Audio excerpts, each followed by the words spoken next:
Hey everyone, and welcome to today's Explainer. Right now, we're diving into something just absolutely magical.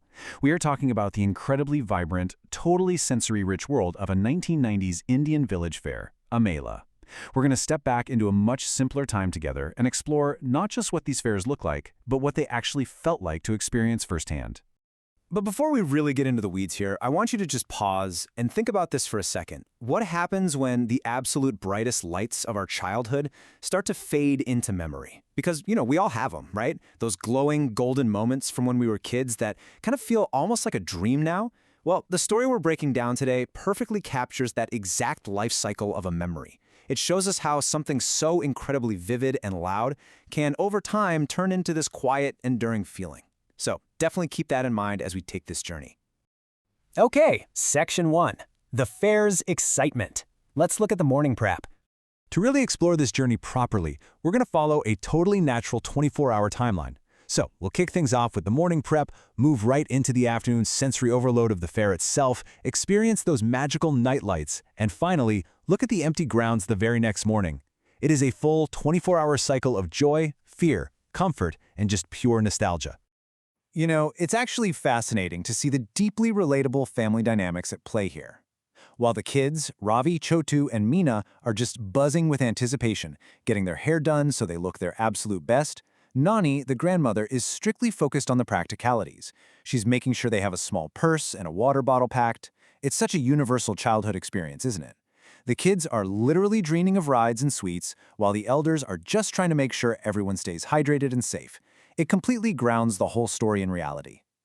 Moving on to Section 2, colors, flavors, and toys. Entering the fair. The second they walk in, the children are just bombarded by this absolute sensory wonderland. I mean, the smell of hot samosas hits them right away. They see these perfectly syrupy jalebis and rasgullas. They're totally captivated by the fast-spinning tops or lattu and the piercing, joyful sounds of toy whistles everywhere. It's a literal masterclass in sensory overload.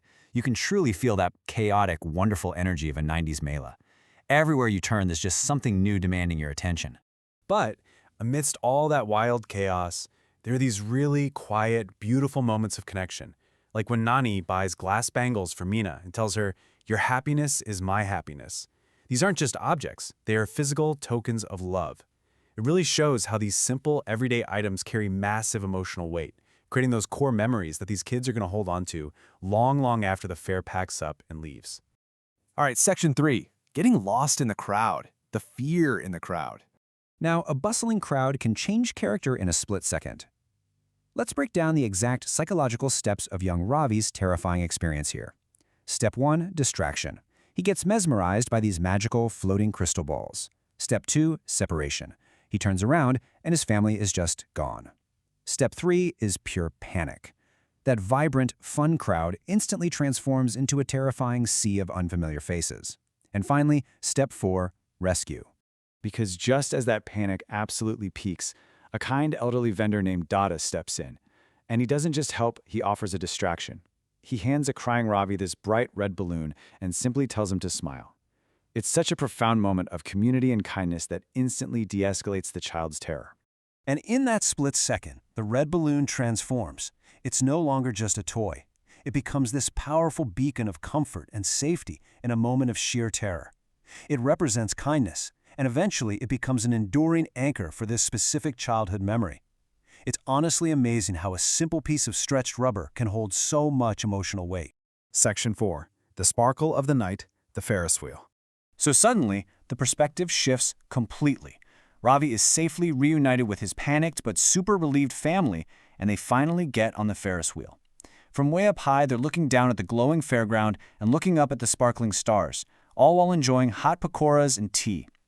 After all the anxiety of getting lost, this moment feels just incredibly expansive and awe-inspiring. It's for sure the absolute peak of the night's joy.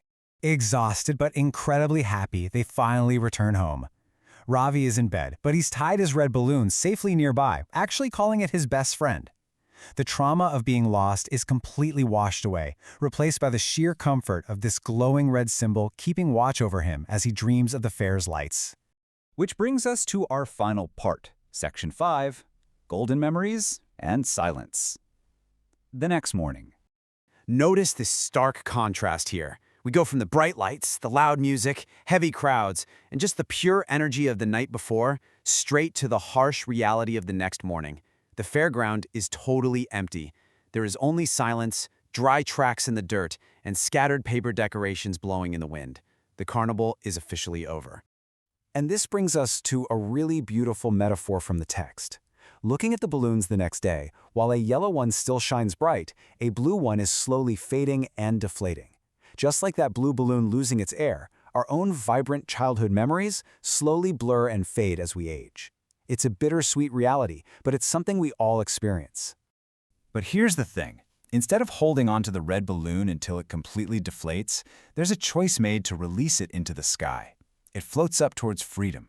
It's this incredibly poignant act of bittersweet acceptance, literally letting a physical moment go while choosing to forever hold on to the warm feeling it gave you.